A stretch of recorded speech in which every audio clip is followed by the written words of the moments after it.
attention to this security footage captured outside a medical facility in Busan, South Korea. Watch the young man on the left. See how his eyes appear slightly swollen, almost inflamed? That's not from lack of sleep. Now look at the figure on the right. That distorted face, wrapped in filthy bandages, the unnatural way the mouth is frozen open, that's not a Halloween mask. That's what happens when someone plays God with a scalpel and zero conscience.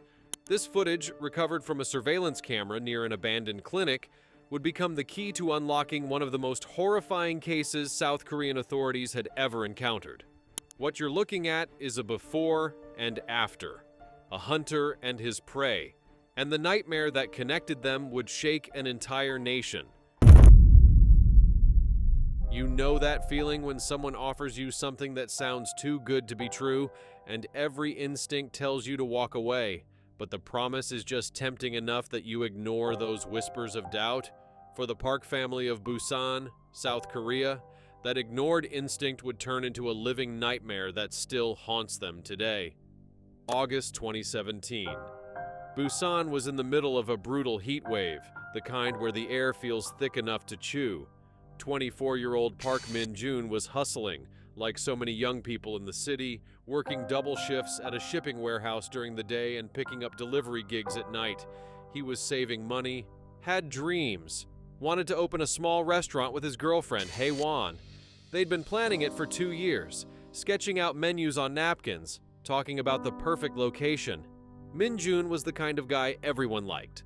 Quiet, respectful, always helped his neighbors carry groceries up the stairs. His mother, Mrs. Park, would later tell investigators that her son was her pride, not because he was exceptional, but because he was good. Genuinely, deeply good. That goodness made him the perfect target. On August 12th, Min-jun told his family about an opportunity. A man had approached him outside the warehouse, dressed professionally, carrying official-looking documents. The man introduced himself as a military medical recruiter for a classified government program. They needed healthy young men for a special assignment, something to do with testing new protective equipment for soldiers. The pay was incredible, 3 million won for just 1 week of work, all expenses covered, medical screening included. "Mom, this could be it," Min-jun had said excitedly.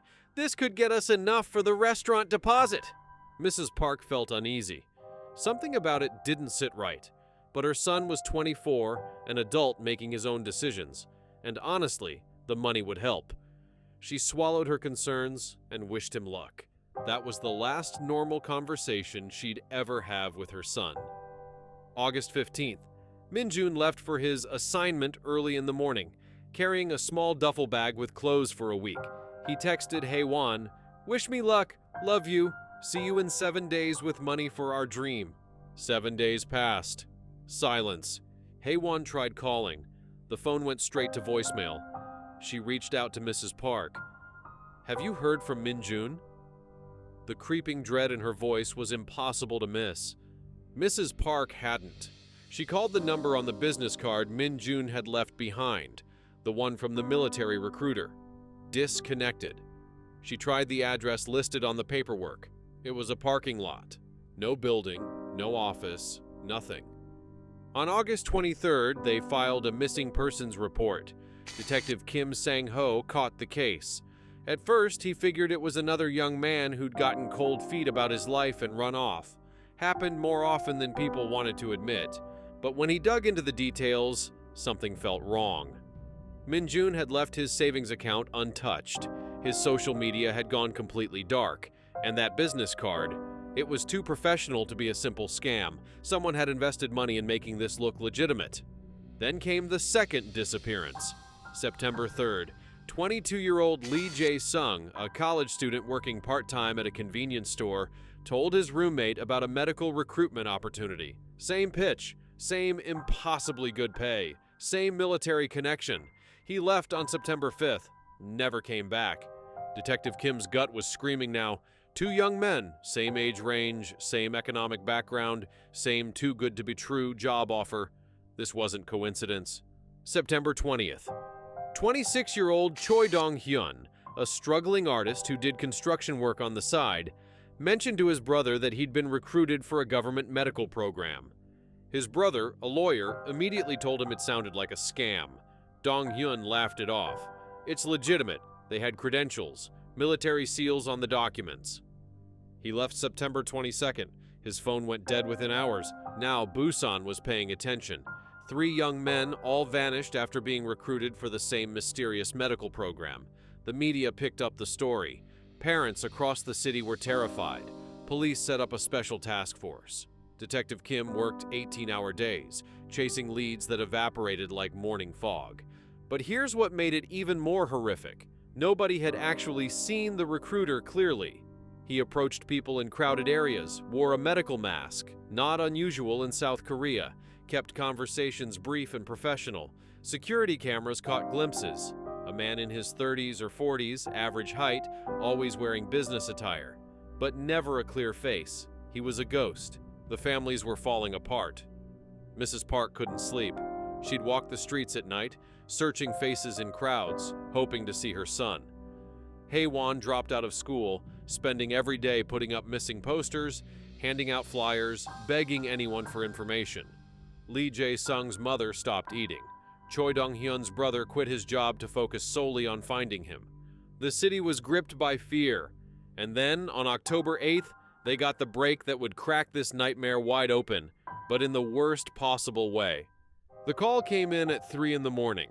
A fire at an old veterinary clinic on the outskirts of Busan's industrial district. The building had been abandoned for years, or so everyone thought. Fire crews arrived expecting a routine response, maybe some homeless people using it for shelter, maybe electrical wiring that finally gave out. What they found instead made seasoned firefighters physically ill. The fire was small, contained mostly to one room, but the smoke damage revealed something that had been hidden, a makeshift laboratory. Surgical tables with leather restraints worn smooth from use, medical equipment, some of it covered in dried blood, filing cabinets filled with meticulous notes written in neat handwriting, and most disturbing, video equipment positioned around what could only be described as an operating theater. And in the back room, locked behind a reinforced door, barely conscious and wrapped in filthy bandages, Park Min-jun. He was alive, barely. His face was so grotesquely swollen and distorted that the first responders didn't recognize him as human at first. The bandages were old, crusted with discharge and blood. When paramedics carefully began removing them, what they saw underneath would haunt them forever. Min-jun's face had been systematically cut and reconstructed, leaving massive scarring and nerve damage. His jaw had been broken and reset incorrectly. Skin grafts had been attempted with no regard for proper procedure. He couldn't close his mouth properly. One eye drooped. The other was permanently widened in a look of shocked horror. He was conscious enough to whisper one word, "Doctor." Min-jun was rushed to Busan National University Hospital. His condition was critical: severe infection, dehydration, malnutrition. The trauma team couldn't believe he'd survived. Dr. Jung Min-hee, the lead surgeon, told investigators, "Whoever did this kept him alive on purpose. This wasn't attempted murder. This was something far more calculated." Detective Kim arrived at the clinic as forensics teams were processing the scene. What they found painted a picture of methodical madness.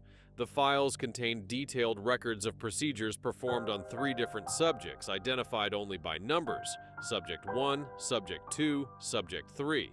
The dates matched perfectly with the disappearances. The notes were clinical, detached, written as if documenting legitimate medical research. Subject 1 responded poorly to initial facial reconstruction. Nerve damage more extensive than anticipated. We'll adjust technique for Subject 2. There were photographs, detailed diagrams, measurements. The person who'd done this had documented everything with scientific precision. Then they found the video diaries.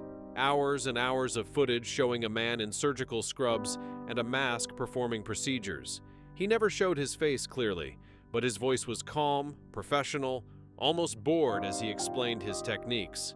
"The key to successful facial reconstruction is understanding pain as a teacher," he said in one recording. "The patient must remain conscious to provide feedback.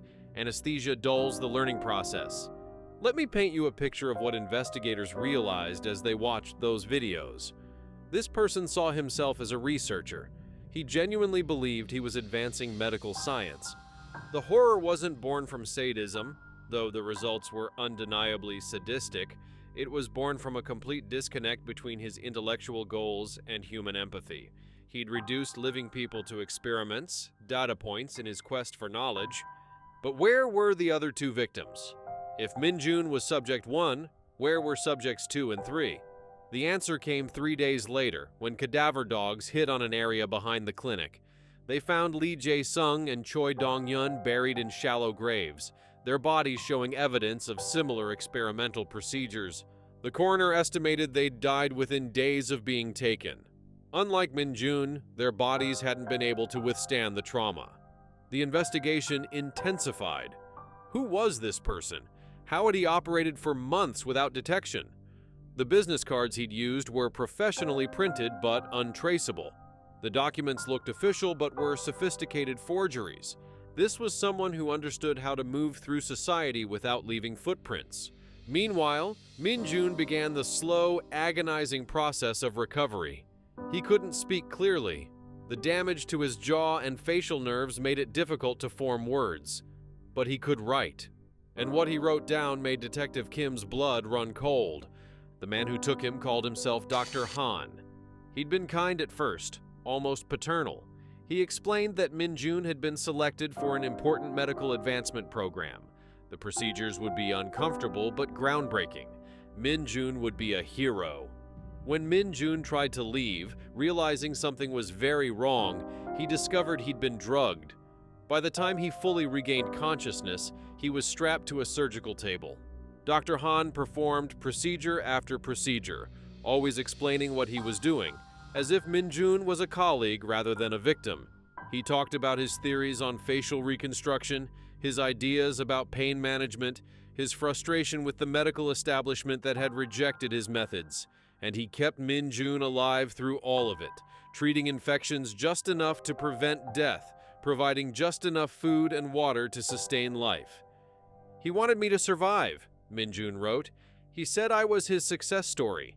He was proud of what he'd done to me." Now the race was on. Dr. Han, if that was even his real name, knew the clinic had been discovered. He'd escaped before authorities arrived, leaving behind his equipment and research, but taking his most precious possessions, his video recordings and his notes. Well, most of them. In his haste, he'd left behind enough evidence to start building a profile. Detective Kim brought in forensic psychiatrist Dr. Lee Soo-jin to analyze the evidence. Her assessment was chilling. This is someone with legitimate medical training who's experienced a complete moral collapse. He's not delusional, he knows what he's doing is wrong by societal standards. He simply doesn't care. In his mind, the pursuit of knowledge justifies any action. The team went back through years of medical records, looking for any doctor who'd been disciplined or lost their license. And here's what haunted everyone. There were dozens of candidates. Doctors who'd been caught performing unauthorized procedures, surgeons who'd been accused of malpractice, medical researchers who'd violated ethical guidelines. But one name kept appearing in connection with multiple complaints: Dr. Han Sung-woo, a plastic surgeon who'd lost his medical license 4 years earlier. He'd been brilliant once, a rising star in reconstructive surgery, but colleagues had reported concerns about his experimental procedures. Patients claimed he'd performed operations they hadn't consented to. A hospital board of inquiry found he'd been conducting unauthorized research, using patients as test subjects without their knowledge. He'd vanished after losing his license, and everyone assumed he'd left the country or changed careers. Nobody suspected he'd set up his own private laboratory to continue his work. Detective Kim got a warrant for Han's last known address. It had been abandoned for years, but forensics found something crucial: stacks of medical journals with handwritten notes in the margins. The handwriting matched the notes found in the clinic. They also found a computer hard drive that had been wiped, but not quite thoroughly enough. Tech specialists recovered fragments of data, including email addresses, online personas, and a digital trail that showed Han had been living in Busan the entire time, working occasional under-the-table jobs in medical supply companies and veterinary clinics. Remember that security footage I told you about at the beginning? The one with the young man with swollen eyes and the bandaged figure beside him? That was recovered from a camera near a medical supply warehouse on October 1st, just days before the fire. The tech team enhanced the image. The young man on the left was Park Min-jun. The swelling around his eyes was the beginning of the infection that would nearly kill him. And the figure on the right, wrapped in bandages with that horrifying exposed mouth, that was Dr. Han Sung-woo. Here's the thing about that footage. It showed Han had been taking Min-jun out of the clinic periodically, likely to purchase supplies. He'd been so confident in his control that he walked through public spaces with his victim in plain sight. The bandages made Min-jun look like a patient recovering from surgery, and Han presented himself as a caring doctor. Nobody looked twice. But that footage gave investigators exactly what they needed: current photos of both victim and perpetrator, a timeline of movements, and evidence that Han was likely still in the area. They released the enhanced images to the media with a warning: do not approach. This person is extremely dangerous. The tips flooded in. Someone had seen a man matching Han's description at a pharmacy. Another person recognized him from a veterinary supply store. A pattern emerged. He'd been moving through the industrial district, staying in different abandoned buildings, always near medical supply sources. On October 23rd, a patrol officer spotted someone matching Han's description entering an abandoned textile factory. The building was immediately surrounded. SWAT teams moved in. They found Han in a makeshift living space on the second floor, surrounded by stolen medical equipment and boxes of supplies. He was planning to continue his work. When officers burst through the door, Han was calm, almost serene. He didn't resist arrest. In fact, he seemed relieved. "I was running out of proper facilities," he told Detective Kim during transport. "The fire damage made the clinic unusable. I was going to have to start over." The interrogation that followed was deeply disturbing. Han showed no remorse, no recognition that he'd done anything wrong. He spoke about his victims as subjects, his crimes as research. When Detective Kim showed him photos of Min-jun's destroyed face, Han critiqued his own work. "I should have used different suturing techniques. The scarring could have been minimized." "You tortured 3 young men," Detective Kim said. "2 of them died." Subjects: 2 and 3 were disappointments, Han replied. Their tissue responded poorly to the procedures. But Subject 1, Min-jun, he was remarkable. His survival proves my theories were sound. It was like talking to someone from a different moral universe. Han genuinely could not understand why anyone was upset. To him, advancement of medical knowledge was the highest good. The suffering of his test subjects was merely data. The trial of Dr. Han Sung-woo began in March 2018 and lasted 4 months. The prosecution presented overwhelming evidence: the videos, the notes, the testimony of Park Min-jun, and the forensic evidence from the bodies of Lee Jae-sung and Choi Dong-yeon. The defense tried to argue diminished capacity due to mental illness, but the psychiatric evaluations were clear. Han knew exactly what he was doing. He was competent. He was sane. He was simply devoid of empathy. Throughout the trial, Han showed no emotion. He corrected testimony when he felt the technical details were inaccurate. He even tried to present his research findings to the judge, arguing that his work had value despite the methods. Park Min-jun attended every day of the trial, his scarred and damaged face a living testimony to Han's crimes. He'd undergone 7 reconstructive surgeries by that point, with at least 10 more planned.